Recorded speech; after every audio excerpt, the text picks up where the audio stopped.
Europe just changed the rules for travelers entering the continent, and if you're not ready, you could face delays, long lines, or even bigger problems down the road. So in this very short video, I'm breaking down Europe's new entry process.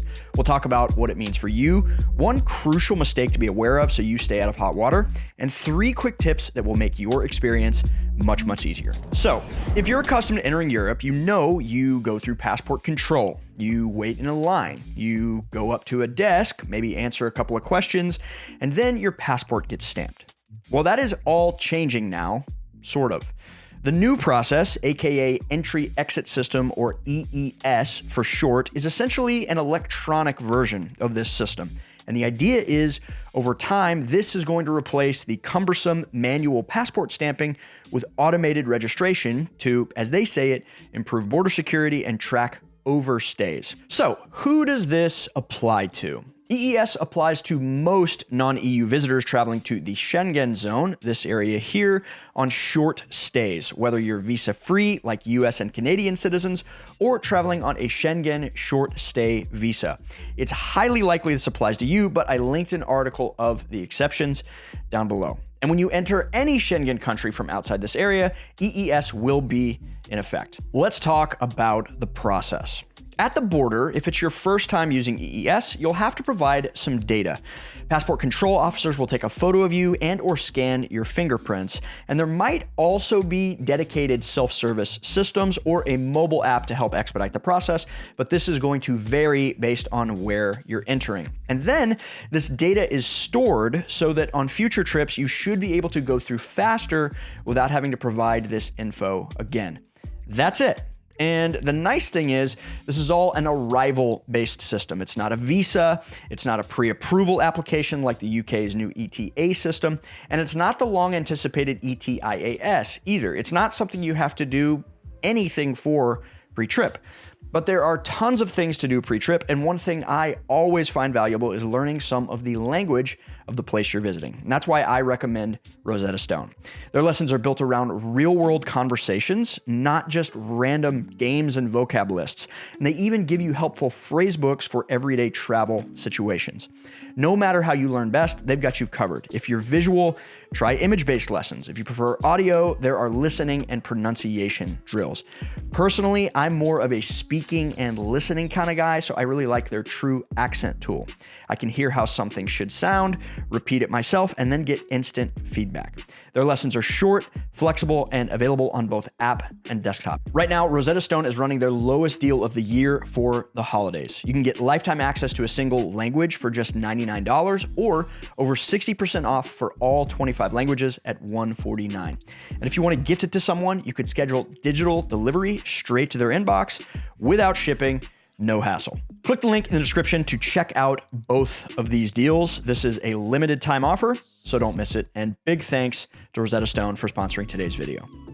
Okay, so why the change? Why implement a system like this? The main reason is to modernize border control access across the Schengen zone, making it quicker and more efficient for non-Schengen visitors. It replaces physical passport stamps with a digital record to allow for greater accuracy of tracking short-term stays and preventing common issues like missing or unclear passport stamps. It also helps border control more quickly verify compliance with the 90-180 day rule, the rule that says you can only stay in the Schengen zone for 90 days out of 180. This rule itself hasn't changed, but EES now enforces it automatically. Overstays get flagged instantly, meaning compliance will go up and cases of fraud or overstays should go down. So on the positive side, if you've ever tried to figure out your exact number of days left in Schengen, this system should be able to help you know your number. But on the other hand, take this very seriously because overstays can lead to fines, deportations, and future entry bans. Hey, if you've gotten value out of this video so far and you want to see more information like this, be sure to hit that subscribe button because we are trying to hit 300,000 subscribers by the end of the year, and you just might be the one to put us over the top. Thanks. Now, let's talk about what happens to your data. Your biometric information and border crossings are stored in centralized EU databases for 3 years after your last visit, or 5 years if an exit isn't recorded. This data may also be cross-referenced with other security databases for identity verification and law enforcement purposes. Now, the EU says this is all governed by strict privacy laws, and you technically have the right to access, correct, or delete your data. But here's the thing, exercising those rights across different countries and legal systems isn't exactly straightforward at the moment, especially when you're dealing with unfamiliar laws in languages you may not speak. And I'll be honest, I'm not sure I love the implications of having millions of travelers' biometric data stored in centralized databases that can be accessed for purposes beyond just border control. The stated goal is security and efficiency, but the potential for misuse or scope creep is worth paying attention to. This is the direction international travel seems to be heading. The UK has similar systems. The US has its own biometric programs. I mean, just last night, I used Global Entry to re-enter the US. All they did was take a picture of me. So this isn't unique to Europe, but it's worth understanding what you're agreeing to when you cross these borders.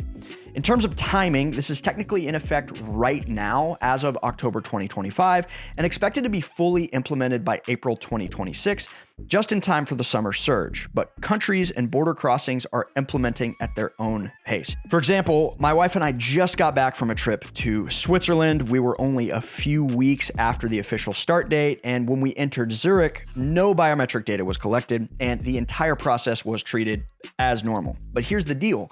If you've been through passport control before, you know how long this can take.